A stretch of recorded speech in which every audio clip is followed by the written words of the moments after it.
Short oval racing, the first of 2 races this weekend for the Bommarito Automotive Group 500. Green. They're jumping out of line, it's a collision! Blue jumped to start, hammered everybody. Rossi just has to be beside himself. I was driving straight. I don't know what you want me to say. Pato O'Ward has led for 83 laps. Whoa! Rosenquist with a big slide, almost lost it. Got ourselves up, okay. Top 2 are in, Pato O'Ward, Scott Dixon. And the battle will be on pit stops. Can the Chip Ganassi Racing Crew beat him, and they will? He got him. Dixon takes over control. You are the leader. 34 laps to go. Box. Sato comes to pit road. Slow on the right rear. Whoa! Hold on, both of you. Takuma Sato, that was awesome. Good job. Let's go get Dixon. The chase is on by the man who says no attack, no chance. Scott Dixon is going to be the 11th different winner here from 11 races. Oh, yeah. Dixon is a 50-time IndyCar winner. Well done, Scott. Yeah, thank you, guys and girls. That was awesome. It's an interesting point, that, isn't it? 11 races. They haven't all been in succession. Going back to 1997, our very own PT, Paul Tracy, won, followed by Alex Zanardi. Michael Andretti won here. Won Pablo Montoya, Al Unser Jr., Gilles de Ferran. What an honor roll this is. Elio Castro Neves, that was in 2003. Then there was a 14-year gap of competition here until Joseph Newgarden won, followed by Will Power. Last year, Takuma Sato in that thriller. And then yesterday, Scott Dixon. 11 different winners from 11 different IndyCar races contested. That is quite uncharacteristic and unusual, Kevin. Hey, how about this for something unique today? We've talked about Scott Dixon, the 5-time champ. How about a 4-time champion, 3-time Indianapolis 500 winner? Back in the cockpit, Dario Franchitti is strapped in.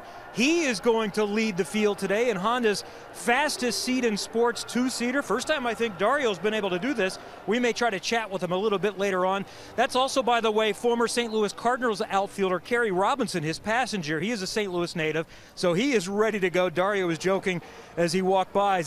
He doesn't know I've been told not to drive a race car anymore, so he signed the waiver and he's ready to go. But how cool is it to have an ambassador like Dario still in the paddock, working and doing things like this to spread the word of IndyCar and give fans just a little bit of a feel of what it's like to really get after it in an IndyCar.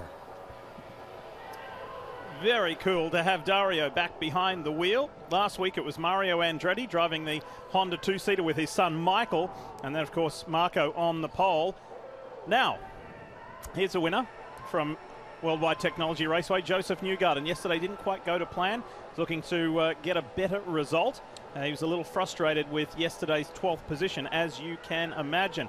But Joseph's been involved in some thrillers here at this 1.25 mile racetrack, and he would very much like to be in the mix again. Santino Ferrucci.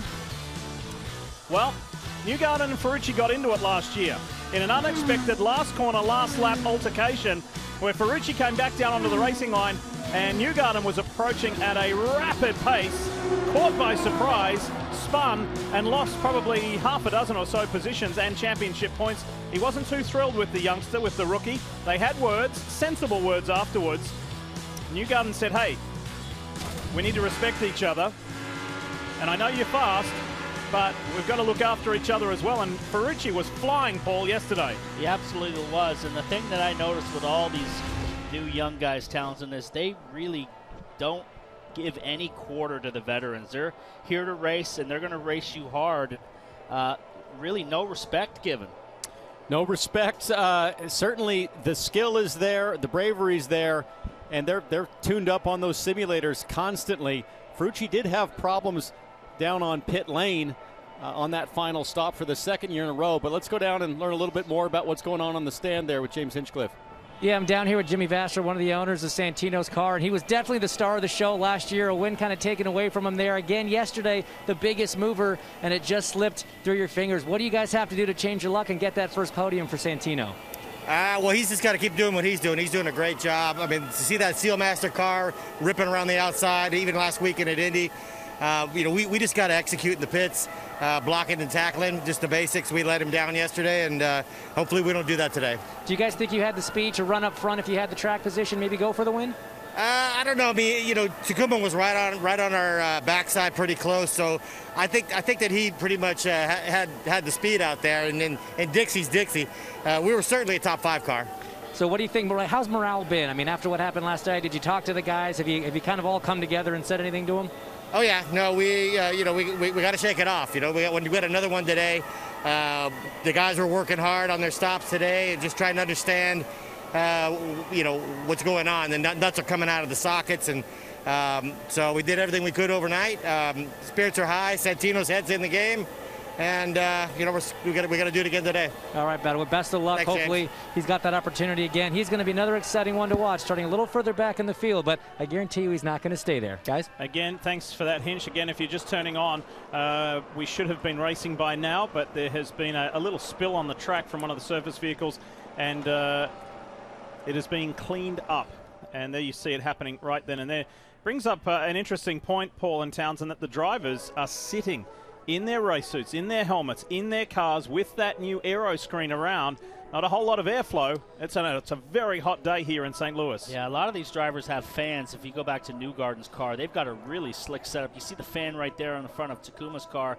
But Townsend, they got a really nice setup on the Penske team. It's real, you know, flush on top, and there's a big fan underneath. And there you see Rosenquist's car with the triple fan. So they're trying to keep these drivers as cool as possible in these situations. Well, there's keeping drivers cool in the cockpit and keeping them cool over the radio. Let's go down to Kevin Lee and meet one of the best in the business at coaching his driver to the line. 12 or 13. Yeah, I got a couple over here. Mike Hull, the managing director of Chip Ganassi Racing, and Chip Ganassi of Chip Ganassi Racing. So we know Scott Dixon is really good. He's won 5 championships, but he's not the first guy to win a championship for your team. Let's just kind of talk big picture. I want you to brag on yourself a little bit. What have you been able to build to win? We think it's 13 championships. I need to go look it up and confirm that, but this has been amazing. Well, you know, it's just it's about working with great people. You know, it's about having great partners, great people to work with. I've been blessed to have people like this guy to my left here for so many years. People like Julian Robertson and Barry Wanzer and, you know, Doug Ducart now, and, you know, just person after person over the years have contributed to this team's success, and we're just very, very lucky.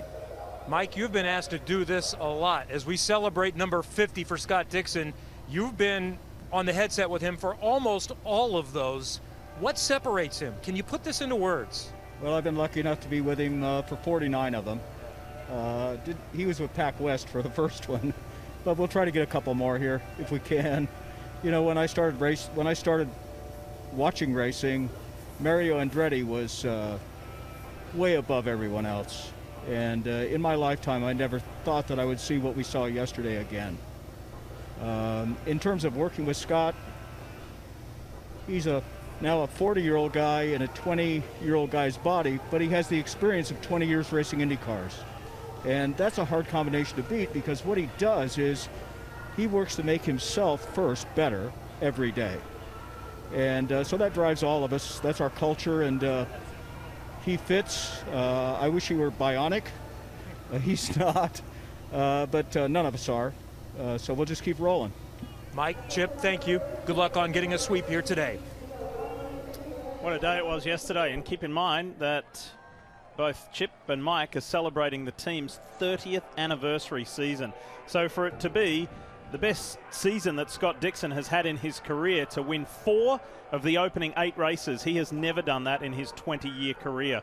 So it's pretty special times for not only Scott Dixon, but Chip Ganassi, Mike Hull, the entire organization. We are getting close, just got word. I think we're about a minute away from the command to fire the engines, which is promising news. We've got 200 laps, 250 miles ahead here at Worldwide Technology Raceway. So a slight delay. Once the cars leave, by the way, it'll be a double file start. The lap count will start after the 4th lap. They're going to do 6 laps just to take a closer look at the track and get ready to roll. And again, fans have been welcomed here to Worldwide Technology Raceway. A limited amount of fans at that. But let's go trackside for the much-awaited command. Race fans, it's time for the most famous words in all of sports. Here to give the command, please welcome back today's Grand Marshal, President of Bommarito Automotive Group, John Bommarito.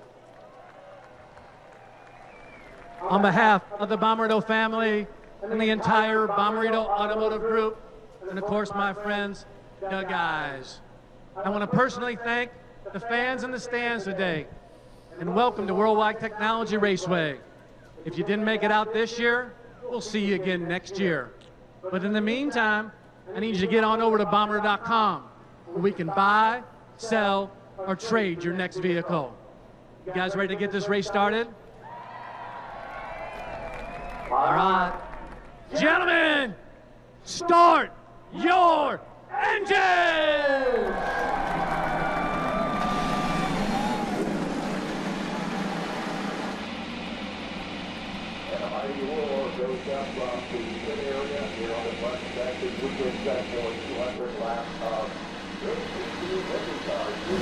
Well, because of Scott Dixon's dominance this year, we are not having the tight championship right now that we are accustomed to. Well, let's think about it from this perspective. We are witnessing greatness in its prime.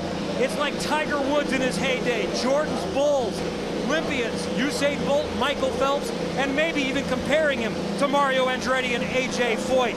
Pretty cool to watch history as it unfolds. Hitch?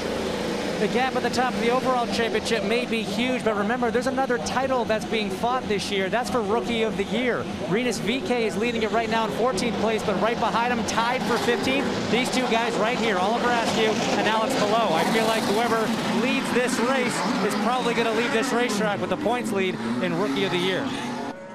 And Rinus VeeKay with a somewhat frustrating but still positive day yesterday. He came home in 6th. With that 6th place finish, he was able to leapfrog the Spanish driver Alex Palou for the top mark in Rookie of the Year standings at the moment. There's Dario Franchitti in the Honda two-seater, the fastest seat in sports. And nice to just be saying Dario's name and seeing him behind the wheel of a car. Again, normally we're talking about him on the timing stand at Chip Ganassi Racing. Very cool. 4-time champ, 3-time Indy 500 winner, all-round good guy.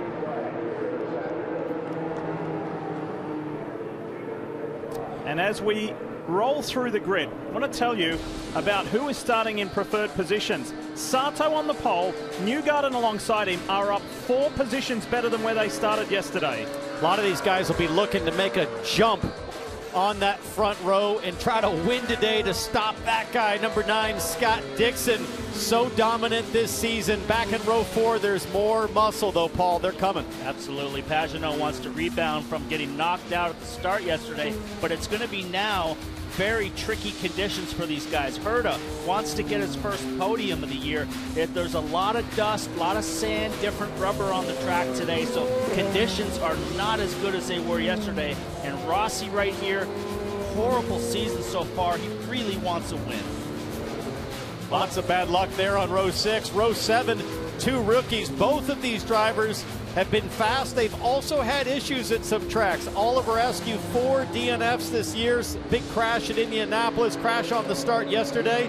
And a couple more young American drivers with Daly and Ferrucci looking to come forward. Zach Veach is up 6 positions better than where he started yesterday. That's not the case for Rinus VeeKay. And Tony Kanaan in what could possibly be his final IndyCar race of an amazing 23-year career starts 2 positions better than yesterday. Charlie Kimball, Ed Carpenter, and Graham Rahal, bad qualifying for both races and was out early yesterday as well. I want to walk you through some onboard views that we will show you, and we always look forward to them. Joseph Newgarden is carrying the Hitachi onboard with the number 1 Team Penske Chevrolet. This kid gave us some action yesterday. The Arrow onboard of Pato O'Ward. 2 podiums. Could that win be today? Or it would be celebrated. His teammate at Arrow McLaren SP carries the Mission Foods onboard camera. That's Oliver Askew, who the guys were just talking about. And Felix Rosenquist, NTT Data Honda. Here is the onboard view. He got his best oval result yesterday, the Swedish driver. Graham Rahal carries the United Rentals onboard camera, and we all wish Graham a better day today. It was very frustrating. He had a gearbox control unit issue yesterday that have him many laps down. Zach Veach gives us this view, courtesy of Gainbridge, and he too was hoping for a better day. He was caught up in that huge crash, just like his Andretti Autosport teammate Alexander Rossi, who carries the Auto Nation onboard camera, just like his teammate Ryan Hunter-Reay in the 28 DHL Honda. Both views courtesy of Auto Nation. So there you go, there are your onboard views for today's 200 lap race. By the way, considerably warmer. Yesterday's track temperature 101 degrees. Today it is 120 as we take you to the Land Rover track facts. And I want to take your eyes down to the bottom of that screen at just the peculiar shape of this track, right, Paul? Yeah, it's like an egg-shaped track. It's got a tight turn 1 and 2 where you've got to brake a little bit and downshift a couple gears. Some guys in the race choose to go down 3, some guys go down 2, and then you come off of turn 1, 2, and you accelerate hard down the back straightaway, going up through the gears. Optimally, you want to get to about 6th at the end of the back straightaway, and if the car is good, you can hold the car, Townsend, pretty much wide open all the way around turn 3 and 4 where they're at now. Yeah, 3 and 4 right here, fast and flowy, 1 and 2 tight, demanding, and when you go in, you can't see where you're coming out, so it's full commitment into the banking down at turn 1 as we have 1 lap to go finally before the green flag here. And with all that oil dry, it's probably going to be dusty, probably going to be slippery, and most certainly going to be wild like it is every year here on the first lap. By the way, if you look at the top left of your screen, lap 2 of 200, remember I said there were going to be 4 pace laps and then the lap count would start. So they will come to green, but with already 2 laps under caution to get things going. So this is the first of 3 doubleheader weekends. We heard from the president of J5 IndyCar earlier that Mid-Ohio in 2 weeks is a 90% chance of happening. We really hope that does to finish off the second half of this season very, very well. This is the Bommarito Auto Group 500. Takuma Sato on pole, right alongside the defending IndyCar Series champion, ready to go. Look for a clean start. Let's hope everybody gets away. They're in the start zone, and Sato will see that green flag first. Sato after the throttle early and heavy as Newgarden drafts right up behind him. Dixon looks 3 wide, and Alexander Rossi all over the curb, decides to back out. So does Sato. Sato almost taken out there. Pagano was the meat in the sandwich there, got squeezed, but Sato's got a nice gap. Rossi tried to make a move, but I believe he lost the position to his teammate, so he got shuffled back a couple spots. Santino Ferrucci, cold tire master on the outside of Rossi. Look at Pato Award. Award and Power. Herder on the inside of Dixon and almost tagged his rear left. That was close. Dixon. Oh my God, he nearly took himself out there. We never see Dixon get that close to other guys. Dixon closing the door on Colton Herta. James Hinchcliffe, you talked about this at the start of the race. The outside groove in turn 1 really is the preferred one because you can shut the air off on the guy to the inside. You can, and I'm almost waiting for some guys to choose not to defend going into one if someone's under attack. Choose the high line. It's such a tough thing to do because conventional wisdom is the bottom's where you want to be, but we've seen so many times over yesterday and already today that top line can really get rolling and you can make passes or even maybe defend passes. Santino's flying. Yeah. He's flying through the field up to 10th. 6 places he's made up in that Sealmaster Honda. Driving with a little bit of frustration, defending from Ryan Hunter-Reay. And RHR's going to take that high side. He's got him. Well, maybe not. Doesn't have it yet. He fights him back, and they almost make contact. Santino hanging tough. He's going to try to come back on him, but he's been made up a bunch of positions as he goes for the outside and does it. Oh, boy. Ferrucci, big time. Cuts the air off of Hunter-Reay, takes the air away. Call was be smart with him. And look behind, Connor Daly has been able to dispose of Alexander Rossi. He's working on Renus VK. The Gallagher, Carlin, Chevrolet up on that high line. Here's the view from Rossi. Rossi got shuffled back on the start. He tried an inside move and then got pinched off by his teammate, and then he lost 3 or 4 positions. Here, closing to 1 back.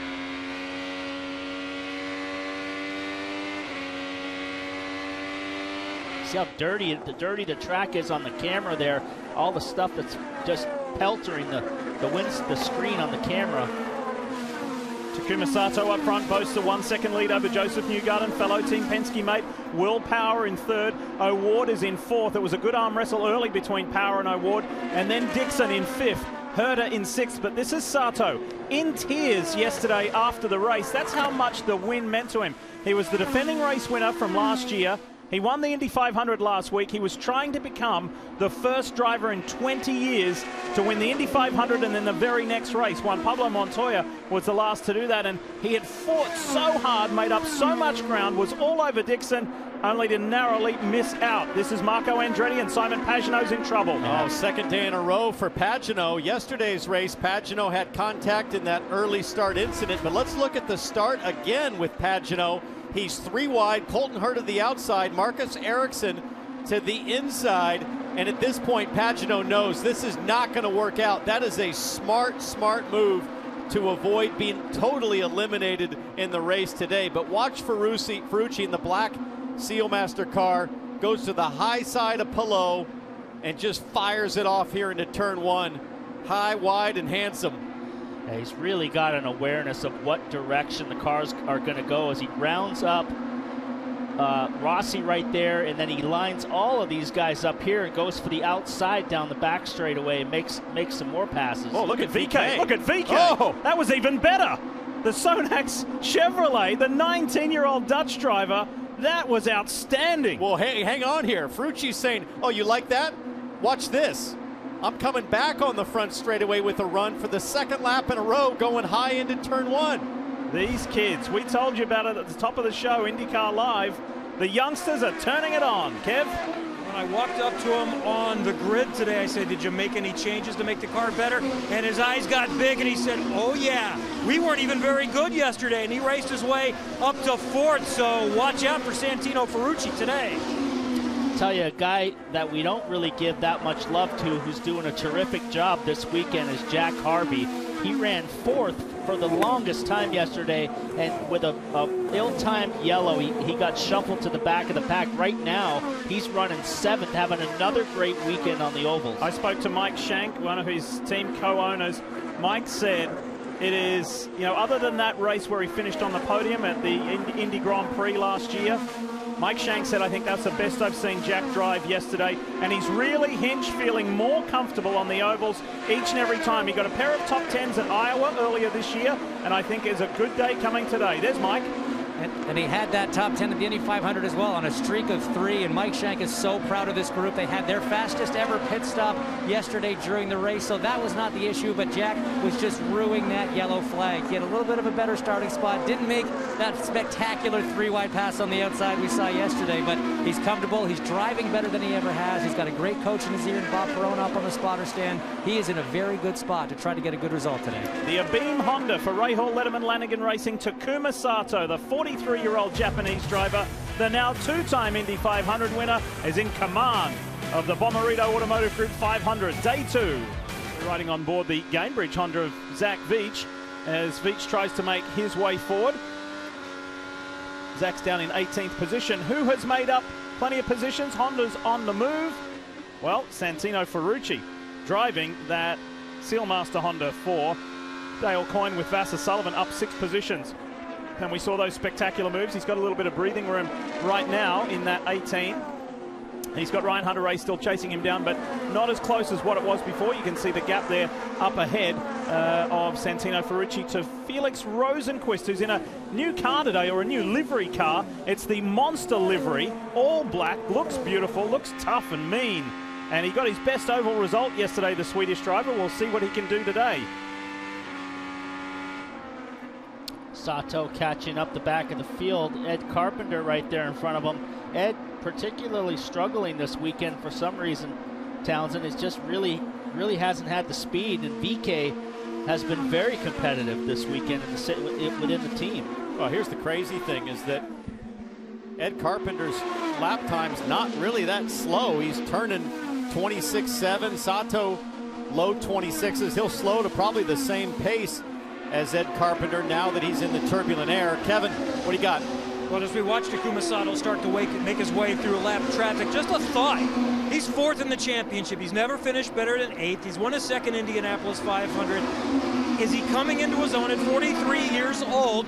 And maybe it's because, you know, he's only been racing. I say only, but it's been about 23 years. Most guys in their late 20s or 30 years old have been racing for that amount of time. He was a high school cycling champion. Didn't start racing until he was in college. maybe Takuma Sato is a late bloomer, and experience is going to give him another boost in the second stage of his career. He certainly is, guys. I mean, let's be honest. In the beginning of his career, Formula One, IndyCars, I mean, he crashed a lot of equipment, and right now he's driving really as good as anybody out there in his awareness, Townsend, of what's around him is very much like Scott Dixon. He doesn't put himself in bad situations anymore. Well, and what Sato told me was that the difference now is that he knows what a winning car feels like, especially on an oval. Not only here, but also at Indianapolis, where he won just a week ago for his second win. He understands the feel. That's so important, Paul, as you know better than anyone. Once you feel it, you know how to get there and repeat it. You know it when you come across it in the setup, and that's the key. As Sato continues to work on trying to make progress on Carpenter here. You know what happened back in Japan, in his home country of Japan? There is for over 80 years, this billboard has been up in Osaka. On the left there, that's the Glico man and the running man, and Takuma Sato's stance from his first Indy 500 win was put up there in this very popular spot in Osaka.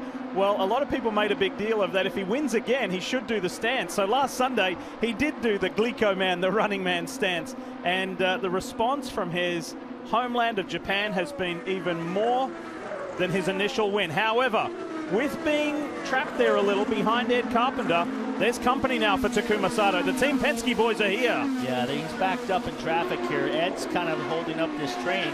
He's not inclined to just move over and let them go by. He's fighting to stay on the lead lap, and there's a pretty good gap to the next car in front, so he's going to fight as long as he can. But back to Sato a little bit. The way he drove the Indy 500 last week, I've never seen him drive that way. It was very Dixon-like, Townsend. He sat and waited till the very last stint to make his move, and that's typically not what we see out of most all of the field. They want to go all the time. Certainly one of the biggest sporting heroes in Japan now. I could see him racing until he's 60 quite easily, but right now what I'll be looking for is the pit stops will come in about 15 laps, and now that the leaders are stacked up, it puts a huge premium once again on your in-laps, on your pit crew on pit lane, and your out-laps. We saw some mistakes and some drama yesterday on pit lane, and look, here comes Dixon, here comes O'Ward. So if it stays green, these pit stops, absolutely huge for track position. Yeah, I wouldn't be surprised if somebody comes early now. Now that the pace is kind of backed up, they're running 26.7s. Yesterday they were down in the mid 25s. If somebody doesn't jump in early, get some fresh tires, and really try to rip off some quick laps and do the undercut and get track position that way. There were just 2 cautions in yesterday's 200-lap race. Same distance today, of course, 250 miles. But we've run green all the way. Technically, there was a caution to start with, but you know what I mean. Once the green has dropped, we've been running smooth and clean. You see the Firestone telemetry there on your screen, following Joseph Newgarden's progress. Watch what the speed is. Gets up to 175, broaches 180. Yeah, the big coming to 190, 193. Big speed is down the front straightaway. This is a 5th gear corner most of the time. And yesterday we were seeing almost 200 miles an hour, and we saw 200 miles an hour in qualifying as Will Power gets a run on his teammate and makes a nice move down into turn 1. That was smooth. Newgarden didn't contest it too hardly, too harshly. So now Power is trying to bridge that gap to Takuma Sato. He's almost within half a second of the man who started from pole and who's led all 35 laps. That was Rinus VK, the 19-year-old rookie in the Sonax Chevrolet. Takuma Sato continues to lead, but Will Power has been putting a lot of pressure on. Now Newgarden's back up with him. Hinch. The number 28 DHL Hunter for Andretti Autosport, Ryan Hunter-Reay behind the wheel into the pits. 4 Firestone tires. Watches Speedway gas. He has not made as much progress as he's wanted, but we know that Ryan Hunter-Reay is always a force to be reckoned with on these short tracks. So VK used that strategy to good effect yesterday, pitting a little early, getting out in clean air, as now we see a lot of drivers signaling that they're coming to pit lane. It looks like Will Power, that's a move, that's not a signal, that's a signal for position. I guess he was already ahead of Newgarden, so just defending there down the back straightaway. Gets a little tricky when cars are starting to peel off the pit. I'm actually surprised, Townsend, that some of these guys haven't tried to peel off because they're pretty jammed up in this lap traffic and not really going anywhere. I wouldn't be surprised to see Power or Newgarden or any of these guys dive in early. But it sounds as if Rossi's going to come to the pit lane. Well, I guess the reason really is insurance. You don't want to end up in that danger zone, pitting under green, and then having a yellow come out and being caught out in that regard. So I would expect the leaders to stay out really as long as possible. You can see Power up ahead really squirming around, trying to hang on to his car. As Rossi, another one coming in early, skids perfectly to a stop. As the 27 boys fire on those tires. A little issue on the right front. They're going to be late here. A lot of problems these days with the pit stops. It seems as though everybody has some kind of an issue that just never seems to go slick. As Marcus Ericsson pulls out in front of Rossi with a good gap. But these are the first to come and get fresh tires. But here comes the Penske boys. It looks like they're going to hit the pit lane. Newgarden the first to do it, Kevin. Joseph Newgarden, as we see one of the Aero McLarens, that's Pato O'Ward, coming in, making his first stop. They have been excellent on stops almost every time this year. We've seen several already come in. Joseph Newgarden, no change is expected for him. All of the Penskes made some changes from yesterday to today. We'll check back in up front again. Hinch, go ahead. Number 60 car is in, Meyershank Racing. Jack Harvey coming in for 4 tires. No adjustments on that car. He's happy. He just hasn't had. Oh, Kevin. Most of the leaders in, including Scott Dixon, running in 5th most of this first sequence. Also see Simon Pagenaud, Will Power in. No changes for Power in this circumstance. And some tight racing up the pit road. And Newgarden wins that little mini battle. Newgarden gets position. See how these guys blend. Look at Rena's VK. There's the benefit of pitting early and getting in clean air. VK already has made his stop outside of Newgarden and takes the position. So once again, that early gamble paying off for the 21. Here comes Power. Let's see where he blends in comparison to VK and his teammate Joseph Newgarden. Newgarden's already over the start-finish line. This is going to be really close between the two Penske Chevrolet drivers. Power ahead. Can he stay ahead of VK? I think he's going to stay ahead of VK if he can get the tires up to temp. He's got to have a good corner here. The outlap is so important. VK closing the gap, has the inside line, but I think he's safe. Meanwhile, Pato O'Ward also able to jump, I think, ahead of Power there. Looks like it, yeah, he is. So Sato's still on track. Yesterday, he used going long to his benefit. Everybody else is pitted, but this benefited him late in the race yesterday. O'Ward pitted 2 laps prior to Will Power. Let's put him ahead of the Team Penske driver. Yet to see race leader Takuma Sato come in. Herder, Daly, Andretti. This is tight. Ferrucci in the mix with his Dale Coyne teammate Alex Palou. Making a move on Carpenter. Palou fires it in inside as well. Both Dale Coyne drivers clear. And the teammate stopped on exactly the same lap 44. Alexander Rossi down the back straightaway gets by Ed Carpenter into turn 3. Connor Daly into his pit box. He was one of the ones that's trying to do the overcut. Takuma Sato made it work very good last race to get that lead in the last stint, and a very clean stop for the Gallagher car. So Herta now has closed the gap down to Sato. It's only 0.6 of a second right now. Here they are. 26.6, and here they come. Here comes Herta and his teammate.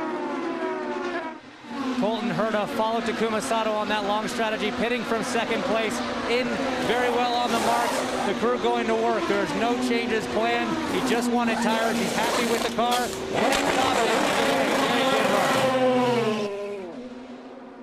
Colton Herta described his race yesterday as pretty quiet. He said, I was kind of in my own zone. I don't think I executed a single pass on track for position. We just had good strategy. I kept it clean. I hit a fuel number, and that yielded us a really nice position of 4th. So we'll see what Colton Herta can do today. Now, Sato, Andretti, Askew, and Charlie Kimball, the only 4 cars on track yet to pit. So Sato last lap is a 26.2. He's picked it up now that he's got a little bit of he's not under pressure, Townsend, but the guys who have pitted are really not making any ground. 26-1 for Newgarden, 26-2 for Dixon. Well, the guy that is ahead of that pack of the cars that have pitted is Pato O'Ward, and to your point, Paul, 26-1 is Palou and Ferrucci pushing their way through. Zach Veach caught out there, going to lose a spot there to Rossi. These new rookies are so aggressive. You almost think of Kevin Veach as a rookie. He's been around a couple years. He's so small, but these new guys just super aggressive. And Paul, we talked about how Simon Pagenaud was entering unknown, no effective laps yesterday. You guys saw all those positions he lost at the beginning of the race. The car is okay. He said maybe the ride height is a little bit off, and he's also talking about a four-wheel slide as he rides around in 19th right now. What's he talking about? Well, he's just got no grip. I mean, it feels like the car is up off the ground, like the ride height's too high, and it's not in the track, Townsend. He's just lacking grip front and rear. Had issues yesterday after contact before even the start line, that big pile up. Lost the gear shift sensor, had to manually lift for every upshift and downshift like a motorcycle, which is a big deficit in terms of straight line acceleration when you're having to lift off the throttle with every upshift. And troubles continue today for Pagenaud, just very uncharacteristic. If you think back a couple years ago when he was leading this race and battling for position with Joseph Newgarden. Here comes the leader. Last lap was a 25.7, so his in-lap was strong. We'll see if this pans out for him. He put together some really good laps the last 3 or 4 laps. Pato O'Ward has just entered turns 1 and 2. We'll keep you in the loop as to where the next quickest guy is. A little long in the box there, locked it up, Townsend slid about a foot long, but guys got it. Nice pit stop. Here comes O'Ward, front straight. Is this going to be close? It's going to be real close. Really I think he's close. going to get him. He's got him easy. No problem at all. Pato O'Ward he lost a lot of spots. To the lead of the race. And I don't think that was just from sliding long. I think that's from staying out, trapped behind Charlie Kimball, because once Sato cleared Kimball, he picked up half a second a lap. Well, he lost about 7 spots on that exchange. So what worked for him yesterday to jump almost to get ahead of Dixon today does not work out. He goes in behind Felix Rosenquist in 8th position and some almost 6 seconds down on the new race leader, Pato O'Ward, who led nearly 100 laps yesterday. The 21-year-old Mexican driver for Arrow McLaren SP is back out in front, and he told me today he feels comfortable leading this star-studded field. He's doing it again. This is Pato O'Ward, the 2018 Indy Lights champion. Had a mixed year last year, racing in a variety of series all over the world, including opening up his racing year doing 7 IndyCar races before going to Europe and then Japan. But now he is back in the United States full-time in IndyCar for Arrow McLaren SP. And this guy is driving well beyond his 21 years on this planet. He's a tough competitor. He is fast. He's highly entertaining. And he's now leading this race as he did 24 hours ago. The guy who led 59 laps to begin this race is right there, Takuma Sato in the Abim Consulting Honda for Rahal Letterman Lanigan. But that strategy and the stop didn't quite go to plan, fellas. Well, I talked earlier about just the urgency of your in-lap, your out-lap, and your pit stop, and the pressure it puts on driver and crew. Watch Takuma Sato come in, and Paul pointed this out, just a little bit long on the stop.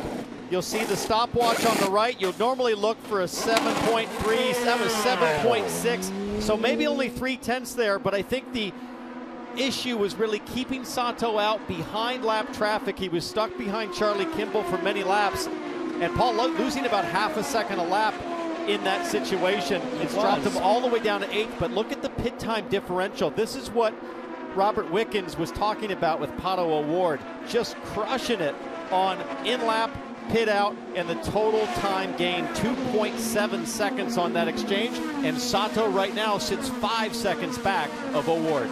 And several positions further up the road, Paul, from Takuma Sato, there is that black and white Sonax Chevrolet for Ed Carpenter Racing, the teenager from the Netherlands, coming out of Indy Lights Racing, Rinus VK. This kid is spectacular. He finished 6th at the sixth last night here, 20th at the Indy 500. That didn't underscore how well he ran at Indianapolis until a pit road incident. He would have been one of the players, maybe not up with Sato and Dixon, but he was really in the mix, and he's shown us that he's incredibly brave. He's on a slightly different strategy. He stopped 5 laps earlier than Pato O'Ward, the race leader. But guys, he's come from 18th to 3rd. This is a great drive. He's definitely found something since the month of Indy 500. He was so consistent, so fast every single day, had a great race. Other than a small mistake coming into the pits, he slid into his crew, and it really cost him a good finish. But Townsend, he's found another gear in himself. He's clicked it up to the next level. Well, he's surrounded by great people. You saw Brent Harvey, Woody as he's affectionately known in the paddock. Woody was an engineer of mine way back in 2004. Just a strong, smart mind. And he's figured out that by pitting VK a little earlier, lap 42, he did just the opposite of Sato, and it paid off in the same way Sato was penalized by staying out. It paid off as a reward for VK, up 15 spots since the start. Hinch? You're exactly right, and just looking at how this all shaked out, it is super fascinating. Takuma tried to do the long run like he did yesterday. A couple guys went with him, Colton Herta, Connor Daly, and I actually listened to radio transmission from Colton Herta saying, hey, we've caught the number 4 of Charlie Kimball. He's holding us back. We need to pit now. They brought him in a few laps, about 6 laps before Sato, and that allowed him to jump Sato. So if you're in dirty air, if you're in traffic, that overcut is just not going to work. But we saw Rinus VK really come in on the early side and make huge gains, up 15 spots from where he started. So guys, I think you're going to see a lot of people start to dumpster dive and come in a lot earlier in this next window. Lee, there really is a big time changing of the guard happening right now in IndyCar. You look at this leaderboard and there's like Newgarden, Dixon, Sato are the only older vets in the top 10. The rest are all young guys in their 20s, and this sport is changing in front of our eyes right now. It is, but it's changing in a good way, right? Yeah. And it has to. There's the ebbs and flows of generations within any sport, and I think it's what an honor for these kids, for this youth movement in IndyCar, to be around to drive with the Tony Kanans, the Scott Dixons, the Will Powers, the Takuma Satos. It's a really special time. Well, I'll be a spokesperson for the 40-year-olds because we're only at lap 78. So let experience fully play out. We'll see where we end up after 200 laps. But let's just ride here and listen to the finesse and the feathering of the throttle from Pato O'Ward.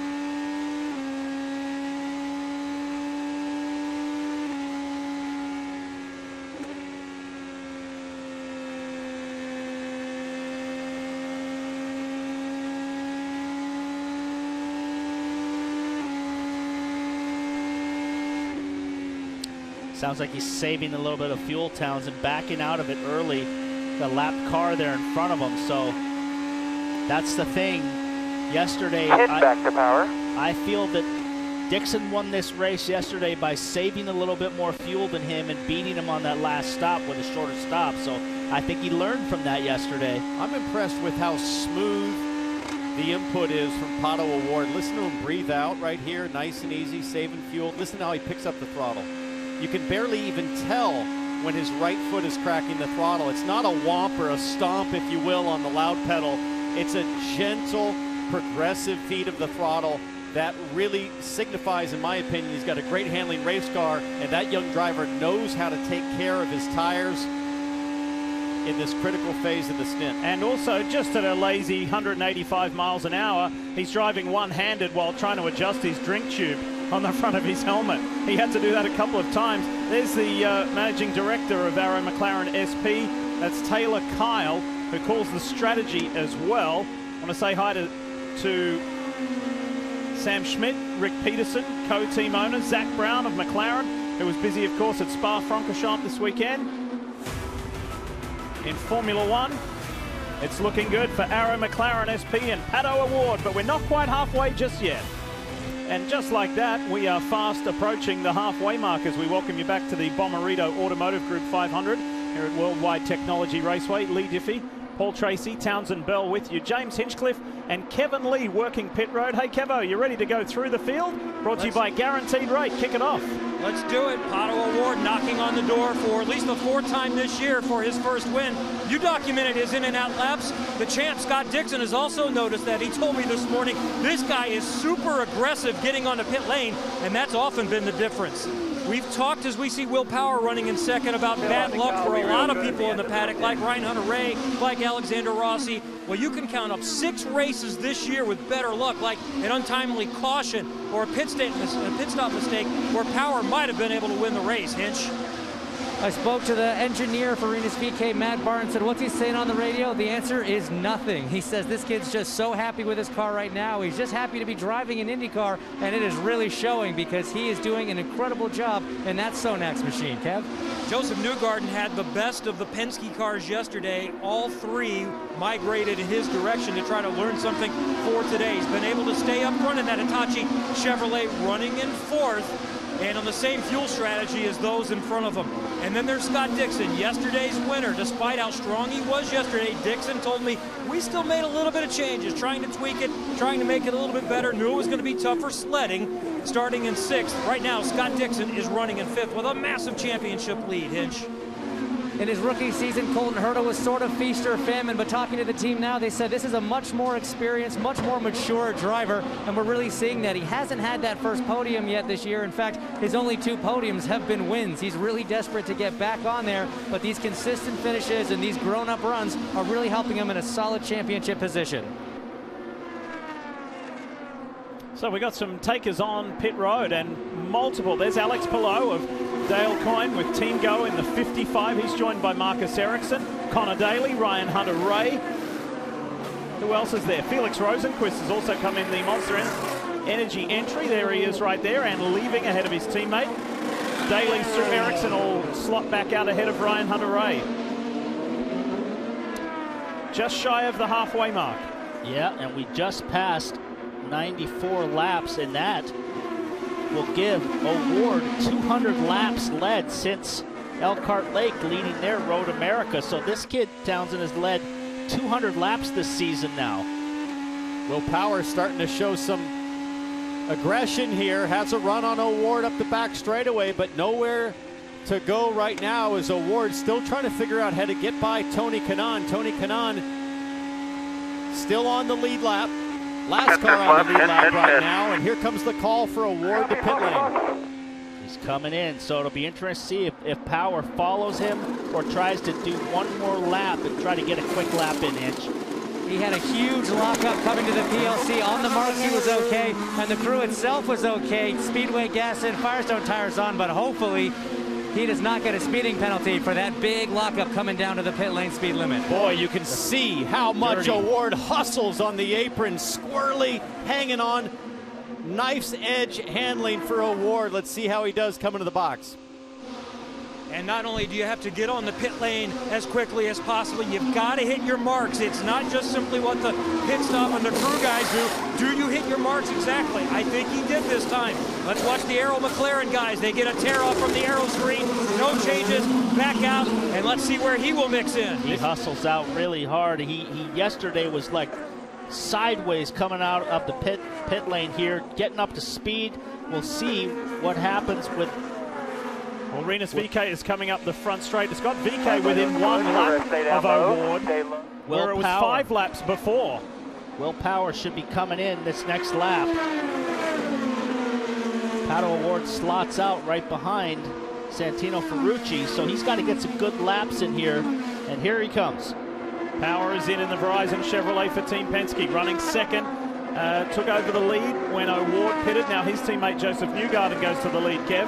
And this will give us a really good look at in and out laps and how quick the stops are, because Pato O'Ward was just barely ahead on the track and he's already made his stops. Also a tear off for Will Power. No changes. He likes the car. He's away. Scott Dixon is also in. Power is going to beat him off pit road. Dixon looks like they make a little bit of a front wing adjustment. And where does Power come out in relation to O'Ward? O'Ward's gone into turn 1. It's going to be tight here. I think he's got him. Yeah, he has. Yep. Pato's going to hang on. Award's got a big ton of speed coming down the back straightaway. Can he do anything right with that speed? He's got to really time this corner and get the power down right now and get the draft. And here he comes. Does he have enough? Pato Award on Will Power. I think Power may hang tough unless Pato goes the high line here. Power's got it. He's got up to speed very effectively.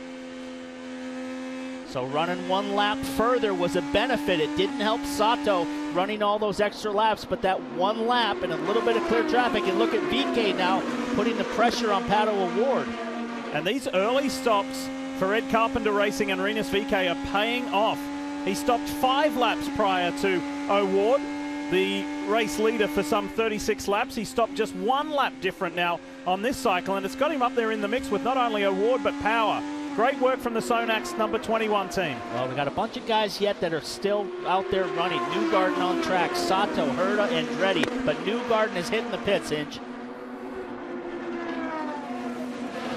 The reigning champion is coming down. We've talked about it, guys. This has traditionally been a Penske track. They've been on pole. They've won races here since we've come back.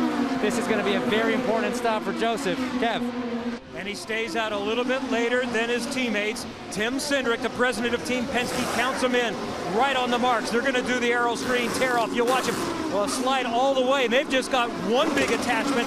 He just does one pull to get both sides off, and that's a solid stop for Joseph Newgarden. Power, Award, and VK are across the start-finish line right now. This is going to be tight, but I think those 3 will have the measure of Newgarden. Certainly his teammate will easily. Yeah, he's going to come out right in between VK. So Pato now putting the pressure back on Will Power as Will Power's hung up with that lap car of Kimball. Let's not lose sight of the fact that those pit calls for Rinus VK got him from 18th to 3rd, and then he's now fighting with these guys at the front of this pack. That's not a lap car of Kimball. Kimball's yet to pit, so he's a legitimate 4th right now, but yet to pit. But not that quick, and that helps Takuma Sato, who went long on the first stretch, but Sato needs these laps to be really quick right now to make up the gap. You can hear him coaching him. Keep pushing. 26.0 on that last lap, 26.2 on this lap, Herta 26.2, so these guys are putting down some pretty good laps on these old tires. But with these guys hung up, Power's doing laps at 26.4 right now, stuck behind Kimball, so 2/10 quicker for Sato. He was about 4 or 5 seconds behind before the pit stop started, so these lap times super important for Sato running in clean air. You see Sato just up in front of this group. That's not how close it is. He's a full lap ahead of these guys, so he's going to pit here at any moment, and will he cycle back out in front of these guys? Go green 1, settle in, green 1. Power's last lap 26.5, Sato 26.0, so that's a half a second to the good for Sato. He's probably best served to stay out as long as he can right now, as long as the pace is faster than Power. A little further back, that Gallagher Chevrolet had a good call with Connor Daly. He was able to clear some of the competitors he was fighting with, and now he's up there. He's able to leapfrog Rosenquist and Ericsson, and he is right there behind Scott Dixon in 10th position. So keeping an eye on Sato. He's going to do another circuit. He's got some traffic now, so he's got to peel off. He can't afford to waste any more time. That lap of 26.2. Power was a 26.3, so it's stabilized, and here he comes. Sato to pit lane. Colton Herta stays out. Colton Herta in the same situation as Sato, so now Colton Herta has clean air. Sato will peel in, hopefully have a better start than last time. Didn't look as quick as Pato Award for that warm-up lane. We'll see what the overall time is, but we'll see where this all cycles out, Kevin. Derek Davidson talking him in. Had to ask him 3 different times, do you want any changes? As Mike was getting cut off, no changes. 59 laps in the first stint, 50 this time around for the number 30, Ray Hall, Letterman, Lanigan Racing Honda. Keeping an eye on Will Power. Solid stop for the RL guys. Now, where is he going to mix in with Will Power? Power's going to be easily ahead. So too is Award. So too is Newgarden. So too is VK. It was a good pit stop, Townsend, but it just didn't look super fast through the warm-up lane. The issue really started on the first stint as Sato exits now. Scott Dixon's probably going to have a chance on Takuma Sato. These were the two that battled. Dixon in that orange and blue car as Veach goes by. But really, I think the bed was made for Sato by staying long on that first stop, caught in traffic. And that's what really benefited O'Ward and Power and everybody else that jumped it in the cycle. Well, Herta, Andretti, Kimball stay out. Last lap for Herta, 26-0. We'll see if he can get ahead of Sato on this pit stop exchange. If it works for him, he's now caught the back of Askew. So now he's going to pit now that he's in the turbulent air. Capstone Turbine Honda of Andretti, Harding, Steinbrenner, Autosport. Colton Herta, all bar those opening laps when he was involved in some skirmishes, is kind of having a similar race to yesterday. Doing his own thing, meeting his fuel number, staying out of trouble, heads-up drive from the youngster. Look at how dirty the apron is, too. Still dust flying everywhere from the oil dry earlier. Hinchy's coming to you. Let's see what the 88 has on pit lane. He tried to go a few laps shorter than Takuma Sato on the last stint. It helped him get in front. We'll see what he's going to do this time, going a little bit longer, taking advantage of that clean air. Like you guys said, clean on the marks. 4 Firestones going on. Tear-off coming off. Small hiccup on the left front, but waiting on fuel anyway. That was a pretty clean stop. Now let's see if that gets him out. High fives all around here in the 88. Yeah, this is looking good. This is looking really good because Power's only coming out of 4. This could be close. It could slot him into 3rd place, maybe ahead of Newgarden. We'll see. Newgarden's going to go by, but he's got a big gap to those other cars, so he's jumped about 3 or 4 cars. All right, J-Car, you got a big gap right there. All clear, Sato filed out. Here comes Sato off turn 2, stuck behind Zach Veach. Sato followed by Dixon, so Colton Herta performs the overcut really well, stays out, had the quicker laps. Sato, meanwhile, just trapped behind Veach, who's 2 laps down. I'm telling you, if the pit stop is clean, it's all about Townsend and Hinch, how fast you are on that in lane on the in lap. You could make so much time coming in. And we forgot to say that we're already into the second half of the Bommarito Automotive Group 500, day 2, leg 2, on a double-header weekend in the NTT IndyCar Series. Back in a moment. As we are working lap 123 of 200 laps, 250 miles. Want to give a shout out to Hendrick Motorsports driver William Byron, who won his first NASCAR Cup Series race last night in the most tense of situations at Daytona International Speedway to make the playoffs, and that first Cup win will be a memorable one. Speaking of young American talent, we also want to congratulate not only Colton Herta on a nice stop, another open wheel driver in 19-year-old Floridian Logan Sergeant, who's competing in the FIA F3 Championship. Today, he won in Spa. He won for the 2nd time this season, and he leads the F3 Championship. This young man is fast-tracking it to Formula One. We wish him well, and keep an eye on him, and remember that name. He is doing great things. So guys, just listening to some of the radio transmissions from Colton Herta, and they're talking about the huge fuel advantage that they now have. Throughout those first 2 cycles, we saw the undercuts pitting on the early side of the window work. We saw the overcut pitting on the later side of the window work. But Townsend, as you like to say, if you're doing the undercut, at some point you got to pay the piper, and you're going to have that long stint at some time. If Colton can keep this trend up, stay in clean air when he's doing that overcut, and have that fuel advantage at the end, it's going to mean a shorter stop in that final one. That was part of what helped Takuma Sato yesterday. So this could be shaping up very nicely for that first podium of the year for the 88 guys. It's all going to come down to how fast can the 88 guys change 4 tires, because you'll be able to send the car on tires rather than wait the extra second or 2 for a full tank of fuel, because Colton Herta will probably only need about 35 laps of fuel to go to the end, versus some of these other cars that'll need 50 to 55 laps of fuel. Got a little bit of radio for Power here, see what he has to say about what's going on with his car. We're going to catch a big train. You want me to look after my tire? Yeah, copy that. We're good on pace. Just look after your tires. I'm catching a big train. Would you like me to look after my tires? And the answer is yes, please. Guys, while you're talking about who's good on fuel, let's not forget about Joseph Newgarden sitting in there at 102. He stopped later than the others, in better shape fuel-wise as well. They won't take as long on the subsequent stops with 73 laps to go. Determined to get his 2nd win of the season and try and do something about this Dixon domination of the 2020 championship. Paul, when have you ever heard a strategist say, no, don't look after your tires, burn them up? Yeah, I don't know about that call, but I mean, I got to give a shout out to VK. He's looking really good right now. He's come up from the back of the field and is legitimate right there, sniffing at a podium here. From 18th on the grid. That's worth mentioning, and that exhilarating sequence in the opening laps where he went right around the outside. Bravery to the max, and here he is putting pressure on a two-time and defending NTT IndyCar Series champion. This kid, who got off to the most inauspicious start at Texas Motor Speedway, crashed in practice, crashed in the race, and to be fair, people thought he may have been in over his head. He had got some harsh words from his teammate and team owner, Ed Carpenter, but boy, has he redeemed himself ever since. It's been a remarkable turnaround, and Paul, you just never know what you're going to get with a rookie in IndyCar on the ovals. For a lot of the top drivers now, I looked at guys like Pagano or Will Power, Indy 500 winners. It took them several years to reach this level of comfort, and VK it's connected like hand in glove for him. He just seems right at home in every situation on ovals. Like myself, I had Rick Mears coaching me when I was a young guy, and he's got one of the best guys in the business in Ari Leyendijk Sr. coaching him and helping him. But we got problems here for Ericsson. Back wing is loose, it's moving around, I can see. So something wrong with the back wing posts, and you don't want to drive with it like that.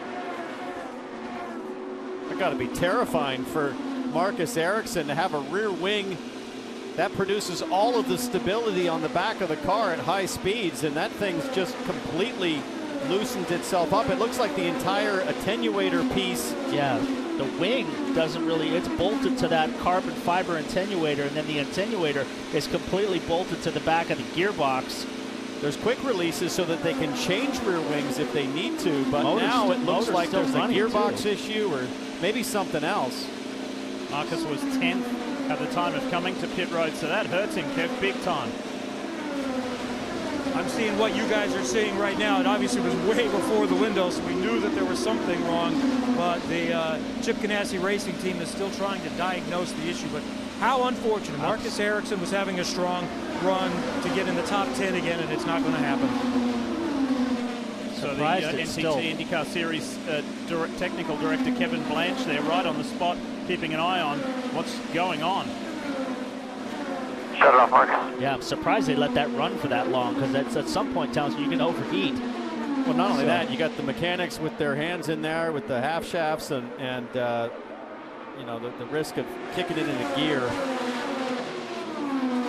would be alarming with all the guys working on the back end of the car as they continue to try to figure out what's wrong. Back up front with VK running fourth. There's Colton Herta in fifth. And let's talk a little bit about Graham Rahal, who had such an amazingly strong run at Indianapolis a week ago.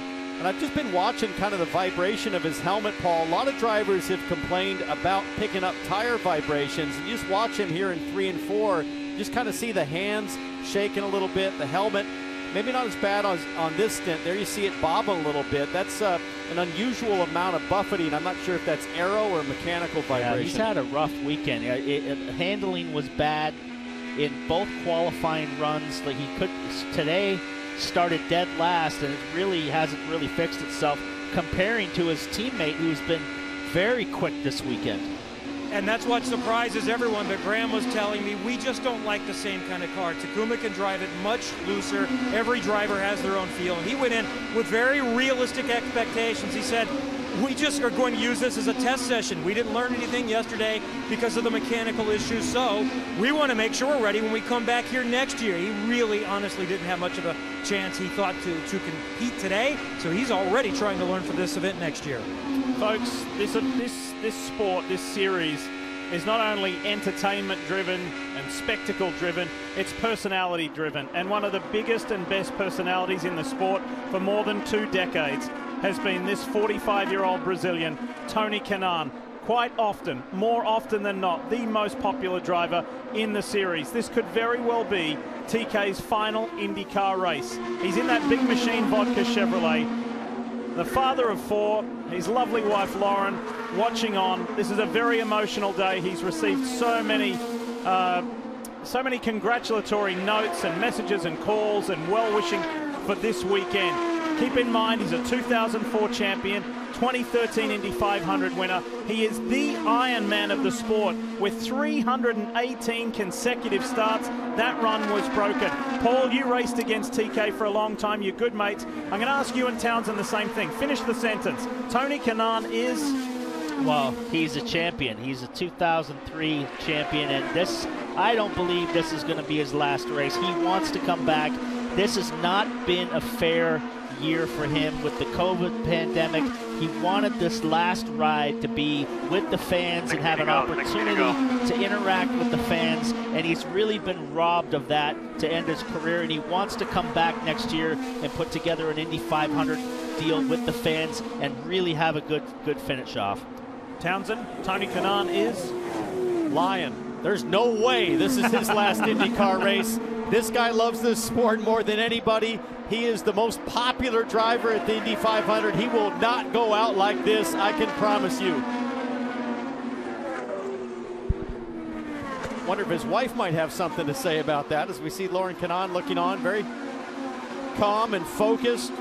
Probably trying to help figure out how she might get her husband back on the lead lap from the pit stand. Tell you what, she's one of his biggest supporters. She's up, if you follow his social media, she's up every morning with him at 4 in the morning, working out. She's on the treadmill, he's on the bike, and they are serious about the racing.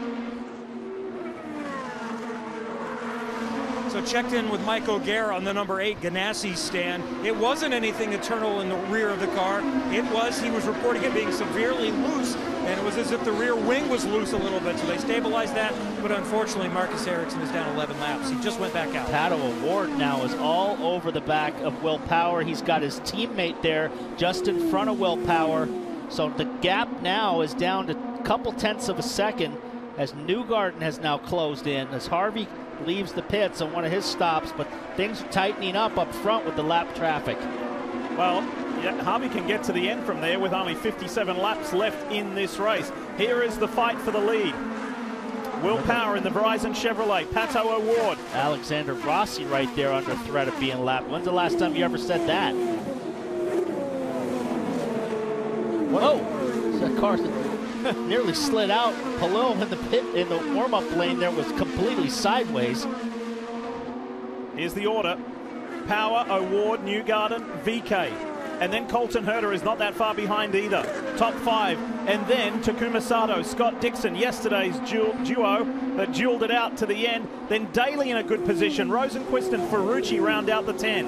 There goes Marco and Rossi gambling on the early pit here, see if they can get out in clean air and get themselves further up the field. Just spread out a little bit more now. Power is gapped Pato a little bit as Palou comes out with Askew behind him. I think Pato yesterday learned a lot by what Dixon did, Townsend, by just sitting there and saving some fuel and waiting it out. This is kind of exactly what Dixon did yesterday to Pato. He just kind of waited for the last stop because we're coming up to it pretty soon. And I'm so excited to see what Pato O'Ward does on his in-lap and out-lap. We saw it earlier. Nobody quicker on the first exchange. Pato just absolutely wheeling the thing, sliding the car at both ends of the track, and he'll be up against some of the best in the business with Power and Newgarden. Don't count out Scott Dixon, who's also on pit lane right now. Yeah, Pato O'Ward said yesterday after the race was over, man, I got to figure out how these guys step it up another level at the end of the race, Kevin. It looks like he's trying to figure that out. So we're within the final window, easily being able to make it home. They all could have gone longer this, and all these cars that are stopping here are in peril of being caught out by a caution, but they weren't leading the race at this point. For Scott Dixon trying to sweep the weekend, it's going to take a lot of work to be able to get that done. So makes sense here to try something different from the others, right, Townsend? Well, for Scott Dixon, I like this move. Scott Dixon's going to come out in perfectly clean air, all by himself. Sato coming in way earlier than he needs to. That's because he was running in traffic. They try to make a wing change there, which costs probably a precious few tenths of a second. But for Scott Dixon, watch for super fast lap times out of the number 9. And Connor Daly is shadowing Dixon as well in that Gallagher Chevrolet. Sato's released and sent. Here comes Santino Ferrucci from inside the top 10 in the Sealmaster Honda. Hits his marks a little bit short. Yesterday's final stop had a mistake on it. This one so far looks clean. Another mistake on pit road. Oh my gosh. The last stop again is a bad one. And they actually spent time this morning working on pit stops because of that issue yesterday.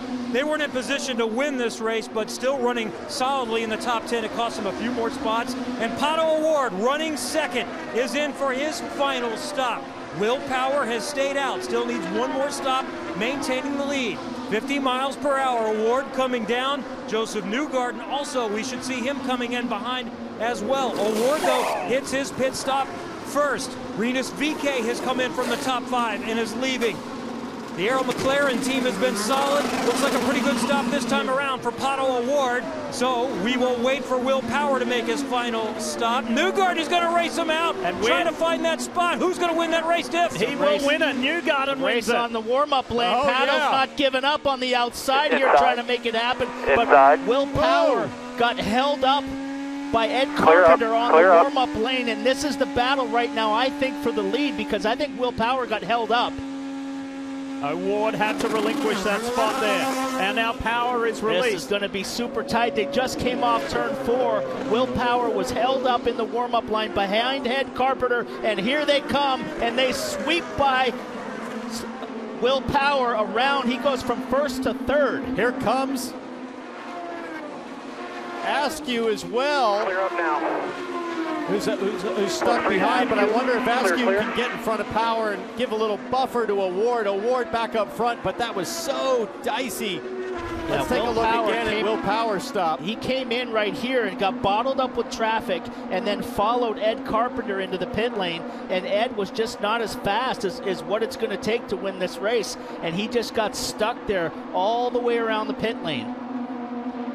And then we watch the pit stop here. Pato O'Ward, he drag races Newgarden at the end of the pit lane, and they race side by side on the warm-up lane out onto the track. Let's not forget that the Hitachi squad of the #1 car, Joseph Newgarden had multiple laps advantage on the other players as far as his last stop. He could have had a shorter fill fuel-wise, and that allowed him to get ahead of not only Pato O'Ward, but his teammate Will Power. VeeKay there sweeping around the Gainbridge Honda of Zach Veach, arguing over some real estate because Veach needed to get in. Comers and goers, people on different strategies, pitting at different time, but here comes Herta. He's gone a little bit longer. He's in the lead right now as he pits. Pitting from the lead on that little bit of a longer run. Like we said, he had that fuel advantage. He's not going to need a full fill here. So I just said, on tires, the fuel's done. Oh, a little bit of a hold up there. Tires not in front of him, but he's going to go to the lead. Let's see where he goes. He's going to go to the lead. Super fast stop from the 88 guys. Let's watch Colton Herta on the front straightaway. It's going to be tight. He's going to go Where's to the Newgarden? lead. He's going to go into third probably, though. I don't know if he'll be able to hold on to third. Good stop, though, from the Andretti Harding-Steinbrenner team. Here comes Power. He's going to go into fourth. He's going to beat VeeKay on that exchange. As Askew on hot tires, he's a lap down, so I would let him go. All good. Askew lets Colton Herta go. Really strong stop from the 88. As James mentioned, he did not need full fuel to go the final 43 laps.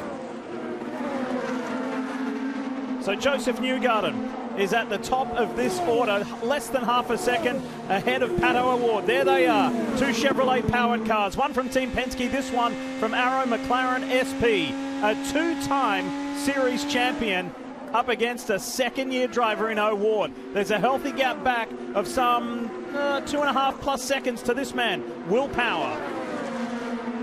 And Will Power is irate on the radio after that stop, challenging his team on the strategy. Didn't you know that we were going to be stuck in traffic? What are we thinking here? And much more pointed words that I cannot repeat. I feel his pain. I saw all of that set up with the traffic and cars coming in and out of the pits, but he's got to keep fighting. And he's going to have Colton Herta with him any moment now, fighting over that final step on the podium. Does Pato O'Ward have anything for Joseph Newgarden for that elusive first IndyCar win? Twice he's been on the podium this year. the young Mexican. Now he's challenging the champ for victory. Were you watching that in non-stop? Oh boy. Colton Herta had his hands full in that capstone turbine Honda. Rinus VeeKay comes by. They clipped. Well, it all started in turns 1 and 2. He ran into the corner real hard, got loose, got up in the gray, and was hanging on through 1 and 2. Then he had a drag race with VeeKay Townsend down the back straight, tried to hang tough on the inside. They touched, and he got up in the dirty stuff again and in that oil dry and barely kept it off the wall. Talking about kicking a guy when he's down. The guy saves it all the way through 3 and 4, and then there's just like 40 pounds of oil dry still high from the pre-race oil issue. And Colton Herta, what a job to hang on, and he's still 6th, James, after all of that.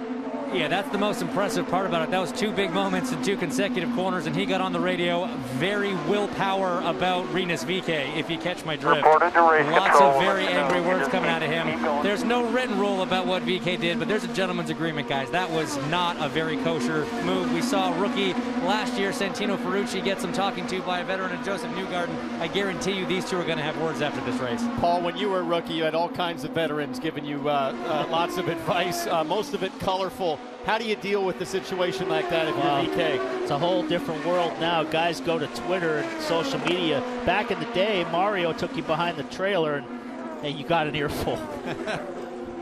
Remember Al Jr. coming off to you too, but for Rinus VeeKay, he knows that the groove is super narrow, and I've got to point out that, you know, Colton did make a mistake coming off of turn 2 that led to VeeKay getting a run. Colton probably had all kinds of dirt and clag on the tires as he went down to turn 3, so very difficult to try to keep that really tight distance separated between himself and VeeKay as they fired it off into 3. But luckily, both guys continue on. Tell you what, right now as it sits, Newgarden has clawed his way back into championship. He was 117 behind after yesterday, but he's got it back down under 100 to 96. And this, guys, has been a very average day for Dixon. He's just kind of not really done much today.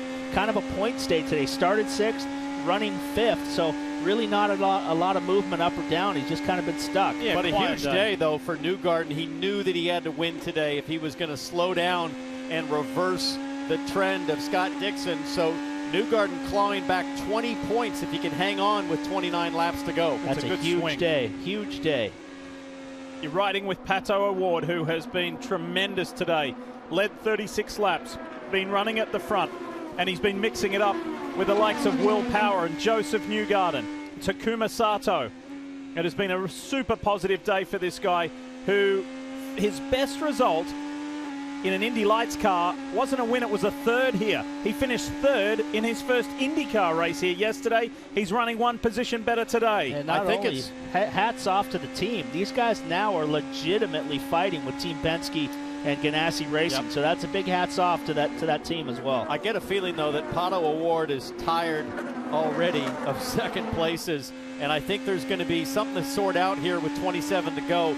I think it's going to be interesting, though, that Newgarden is going to have to contend with lap traffic, and the first car, luckily for him up ahead, is his teammate Simon Pagenaud, the last car on the lead lap in that 22 Menards car that you see up in there in the distance. And then there's Rossi, and Rossi, I don't think Rossi could care less about Newgarden or Pato O'Ward. Rossi's going to fight really hard to the end. And it's been a super quiet day for Alexander Rossi. He's in 14th position.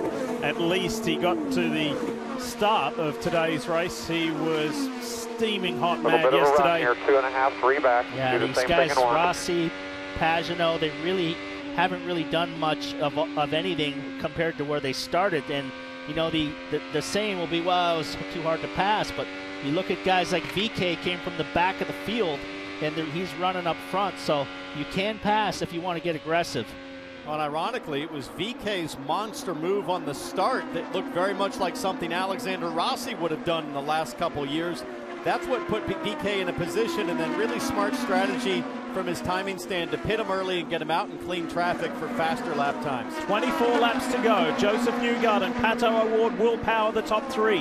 VeeKay, Dixon, Herta, Sato, and then the Gallagher Chevrolet of Connor Daly, who has made up 7 positions from his starting spot. This is his final drive in Gallagher colours this season. He'll be back to Ed Carpenter Racing because Max Chilton The British driver, the former F1 driver, will be back behind the wheel of his familiar 59 for the remaining road course races of the season. Connor goes back to the US Air Force entry for Ed Carpenter Racing. He's really enjoyed his time with the Carlin team and done good work, and he keeps his string alive if he hangs in here for these final 23 laps of never finishing outside the top 10 at Worldwide Technology Raceway. He loves this place, loves coming through the field. This is his turn, by the way, turn 3. He has pulled off some mega moves right there.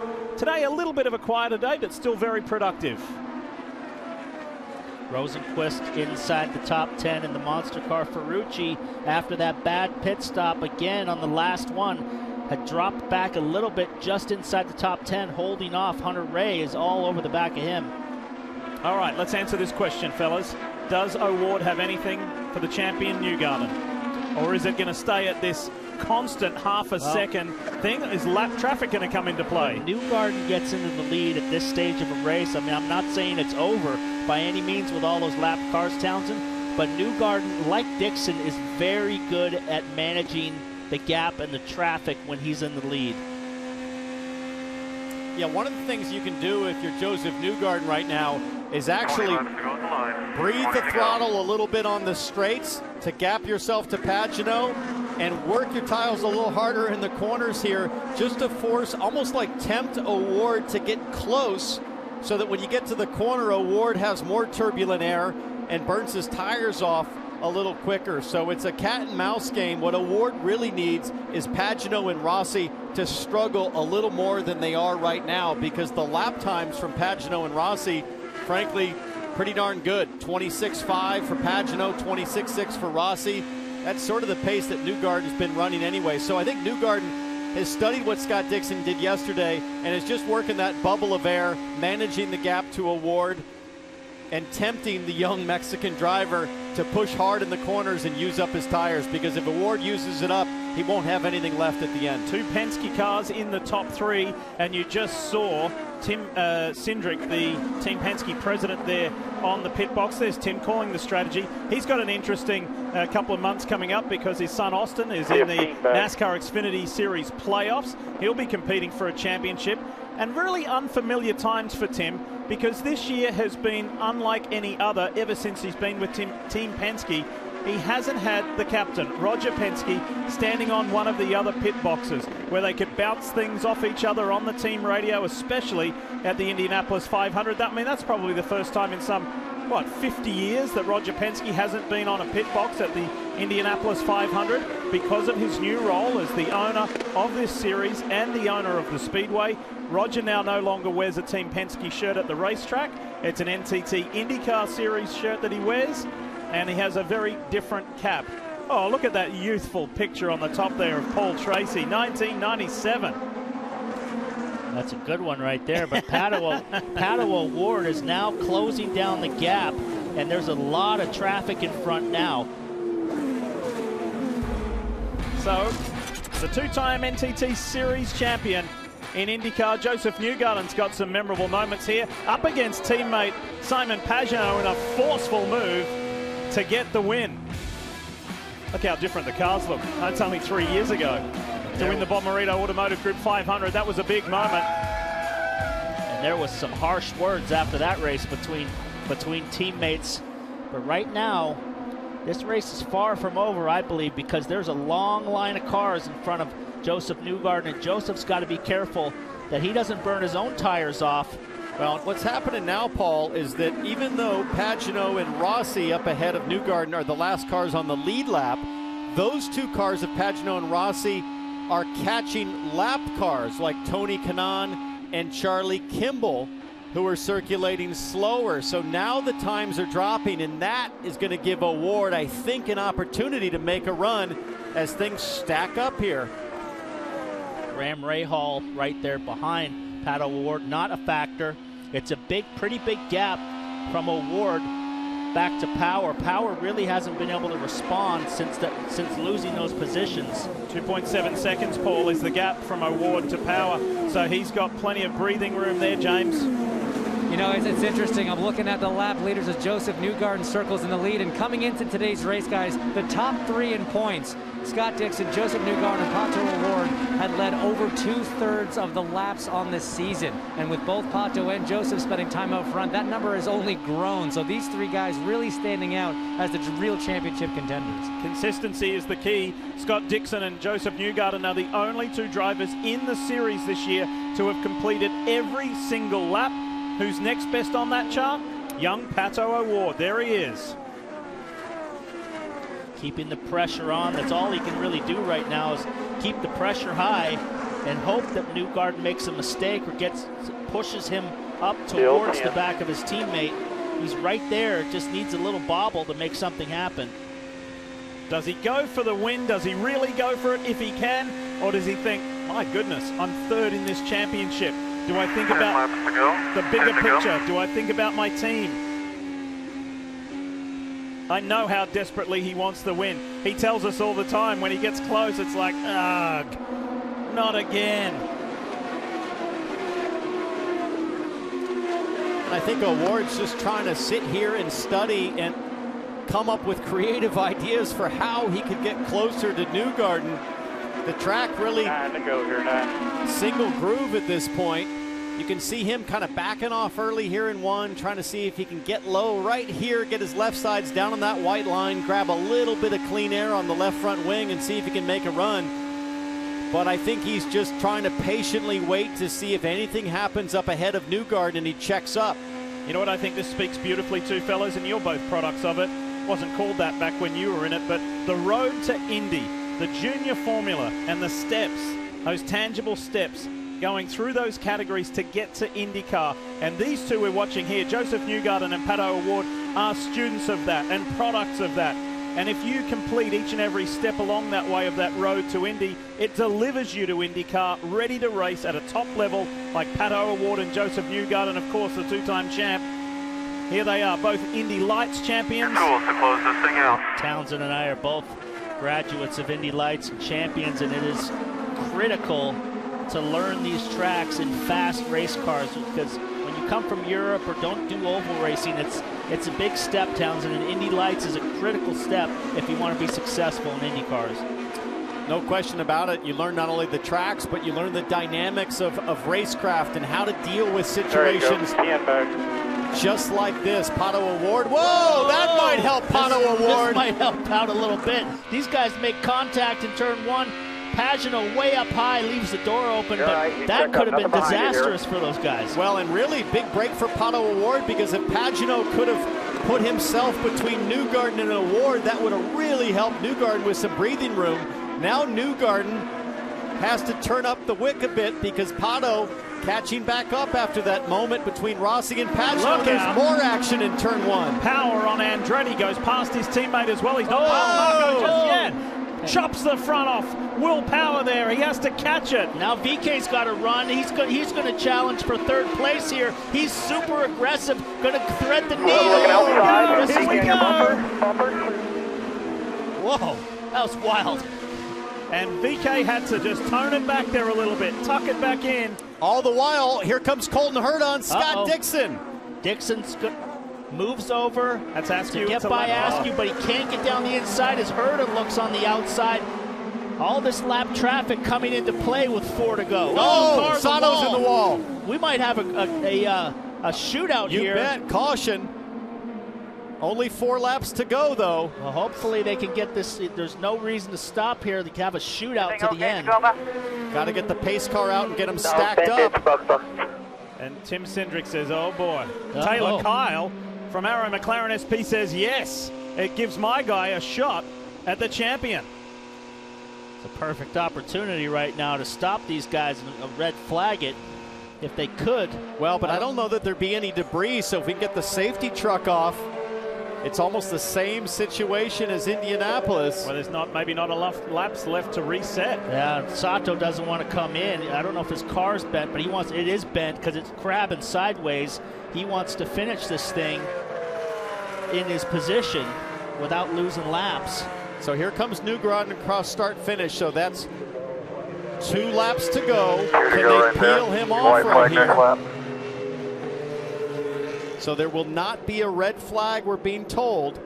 The question is, can they peel it off with 1 to go and restart? Well, the question, too, is Sato, who's in 9th right now with a bent car. If they do restart, can he hang on to that and not wreck? Well, the problem is there's a bunch of cars behind Sato that need to stack up and pack up. There they are, and they can't pack up with Sato out there. It'll finish under yellow, guys. Not enough time. Second weekend in a row. Not sure if Pato had anything, but he would have had a shot. But that's, you know, tough way to end the race here. It was getting so exciting. That last 10 laps, there was all kinds of action happening. Well, and the benefit for Sato to just hang on to that bent car is he sits 9th right now. So those are valuable points to hang on to. And there you see the white flag. So Joseph Newgarden will win this race. And in just a lap's time, he will break this incredible run of a different winner every single time here at Worldwide Technology Raceway. We showed you a highlight earlier of Joseph winning back in 2017. He's going to cruise to his second victory, not only here at this track, but his second win on the 2020 championship. And a massive point swing in his favor, clawing back more than 20 points on Scott Dixon. That's the day. Pit stop victory today. Pit stops, driver, man. Pit stops gave us victory today, says Joseph. You guys did great. It's been amazing all year in the pit. We got it done again today. Great job. Joseph Newgarden wins again at Worldwide Technology Raceway. Second win for him, second win of the year. And that is a much improved result on yesterday's 12th place finish. And the Team Penske guys at the Hitachi #1 team, they celebrate, and justifiably so. It is dual podiums for Pato O'Ward and Will Power. Frustrated beneath the helmet, but he comes home on the podium as well. Joseph Newgarden, two-time and defending series champ. He's a winner again, Kevin Lee.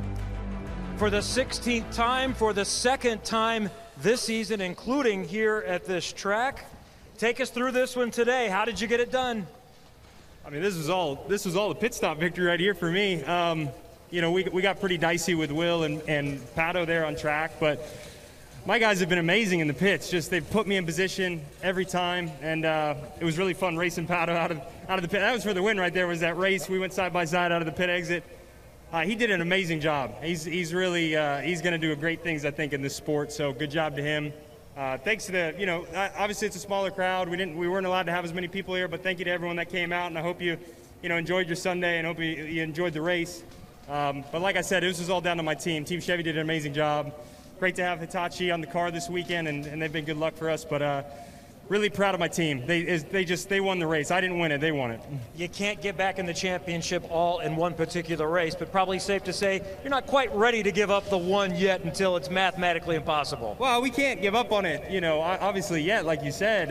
Yesterday was a pretty big blow. We've been pretty bitten by bad luck, I think, this year. The yellows have really gone against us, probably 3 or 4 out of the 8 races. So, you know, what are you going to do? Sometimes it comes your way, sometimes it doesn't. I feel like this year they haven't really come our way. But that's racing. You know, you got to hopefully get on a good cycle, and maybe this will be a little Kickstarter for the end of the season for us. Congratulations. Enjoy it. Joseph Newgarden has won twice here at Worldwide Technology Raceway, and Team Penske has won half of the 12 races. Just moments ago, Newgarden climbing out and celebrating outside St. Louis. Joseph Newgarden, the winner. And he was chased home by Pato O'Ward, James Hinchcliffe, who did a tremendous job and just got praise there from the two-time series champ. Yeah, it was another great performance for Pato O'Ward. And Pato, you were third yesterday, second today. Let me guess, you wish you were racing again tomorrow. Man, we had a great weekend. You know, our objective was to come in and try and score 2 podiums, and we did that. You know, it would have been great to score a win, but no, we're so close. You know, this our McLaren SP #5 Chevrolet was very strong. I mean, right out of the gates, we were super, super competitive. And we're knocking on the door, man. I mean, we're very close, and we're going to keep pushing. I know our time will come, so we have to stay there. I know. For the second time in 2 weeks, we ended under caution. About 4 laps left in the race. Do you think you had anything for Joseph if it stayed green? it'd be great to say that I did, but honestly, I was really struggling to. Whenever I got the countdown to 10 laps to go, I was pushing to get close to him to try and strike, but I just couldn't quite do it. I mean, today was, I think, harder than yesterday for passing. The asphalt on the track was quite a bit harder, so that makes it quite a bit tougher with big trains of cars. And we got to the back of the pack, and yeah, I mean, we kind of just got stuck there. Perfect. Well, congratulations. 2 podiums and a bunch of points for the number 5 car. Kevin? And a 3rd podium on the season for Will Power, but I think it's probably likely that you're not a happy podium dweller at this point. Yeah, I mean, we had a very good car. I felt like we had the car to win. Obviously, it's a traffic game, and you know, I've got to thank all the guys. Verizon 12 car Chevy was really strong today. I mean, we had great stops, great car. The strategy certainly didn't work out, obviously, at the end, but still very happy to get a podium. You and I talked about this today, and there's been a lot of bad luck running through the paddock, but this is maybe 7 now that you could have won if things would have worked out differently for one reason or another. How are you dealing with that right now? Yeah, I mean, we certainly have had a lot of potential this year, and very strange year. You know, but I feel very fortunate that I get to drive the Verizon car, and we get to do this, and we actually can have some fans here. It's a fantastic job, and obviously would love to win, but it wasn't today. Thanks, Will. Thank you. Turning a negative situation and frustration into a positive there, of course. Still good to get a podium for the Verizon Chevrolet. His teammate, however, was engaged in a fierce fight off pit road and credited his team to be able to beat Pato O'Ward off. Joseph Newgarden gets the Children's Miracle Network moment of the race. Great work. It was tight, and in the end, that was the victorious moment of the race as well that gives Newgarden his 2nd win on the season and gets him a little closer to Dixon in the overall championship. Not done yet. We'll hear from more drivers when we come back. Podium celebrations underway for Joseph Newgarden, Pato O'Ward, and Will Power at Worldwide Technology Raceway. And the 4th place finisher is 19-year-old Rinus VeeKay, 18th to the top 5 for the 2nd time. Tell me about your day and that battle you had with Colton Herta there fairly late in the race. Yeah, so today I started 18th. Qualifying wasn't amazing, but the race pace was great, and yeah, I had a really good first lap. Got around the outside by a lot of guys, and yeah, then it was just a really team effort after the first stop. It was an amazing strategy, and yeah, shout out to the team for giving me such a good call. And then we were in the top 3 fight all the time, and at the end, yeah, I got a little close with Colton. And yeah, you'll see it. Let's see.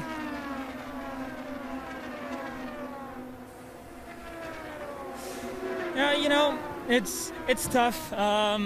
It's really hard to pass here, and it was my only chance to pass Colton. So I moved to the outside, and you know, there's marbles, a lot of marbles, and they are dangerous here. So I tried to stay out of them, and of course you're fighting for your position, so you're not giving a lot of room. But I think this was just enough. Let's hear from Colton Herta with Hinchdale. Thanks, Rinus. Colton, you were 4th yesterday, 6th today. You were running 4th until near the end there, and you saw that replay there with Rinus VeeKay. Why don't you walk us through what happened at the end? Yeah, for me, it's just too aggressive. You know, I know he's a rookie. He's got a lot to learn. He's made this mistake numerous times before. And yeah, I mean, I don't really have too much fun driving against him, but you know, that's the way it is sometimes. I gave him all the opportunity to go to the inside. He took the outside to be up in the gray for some reason, I don't know. And then he just chops the hell out of me there. What did you say to him after the race? I just told him it's too much to be doing that. You know, you could have put me in the wall, and to see that the officials don't take a stand on it, there's no penalty. I mean, I guess I can understand a little bit, but I think I can be in the same position now for me. You know, I could shove anybody I want in the gray and toss anybody in the wall, and there's not going to be any penalties. Thanks very much, Colton. Very frustrated and disappointed with the result, but still a top 5 and a top 6. 2 races here. Number 2 done here at Gateway. Joseph Newgarden in victory lane as the celebrations continue on a terrific day here in St. Louis. Well done. He gets his second win on the season. Tightens it up a little bit on Scott Dixon. Paul Tracy, thoughts on the day? Well, I thought it was a great day. It was kind of a Chevy dominance over Dixon winning yesterday, but man, I got to tell you, it was great to have the fans back in the stands, and hopefully we can do it in a couple weeks in Mid-Ohio. So we heard Townsend from Jay Fry, president of the series, in our IndyCar Live pre-race show. He said it's a 90% chance we'll have a doubleheader at Mid-Ohio in 2 weeks' time. Fingers crossed for that. No doubt, because that would mean 5 races to go. Newgarden came into today on a must-win situation, I think, to claw back the deficit to Scott Dixon. He pulled it off. If he can keep up that kind of pace, we'll be level set for the final race of the season. That's what we're looking for as we look down to the final results of today. And the points that I talked about, 96 back, it was 117 Newgarden south of Dixon coming into the race today. So a pretty big chunk back to where he needs to be to battle Dixon for the championship. And that top 10, to me, really reflects a beautiful blend of youth and experience. Before we say farewell, I want to take a moment to say congratulations to Tony Kanaan. 383 IndyCar starts. We don't know if today was the final, but for the Indy 500 champion and the series champion, well done, TK. This one is for you. As Newgarden celebrates, I want to remind you that coming up next, Stanley Cup playoffs, they continue as the top teams in the Western Conference face off. Colorado Avalanche up against Dallas Stars. We're going to send it out to our mate Kenny Albert for the call. We'll see you in 2 weeks.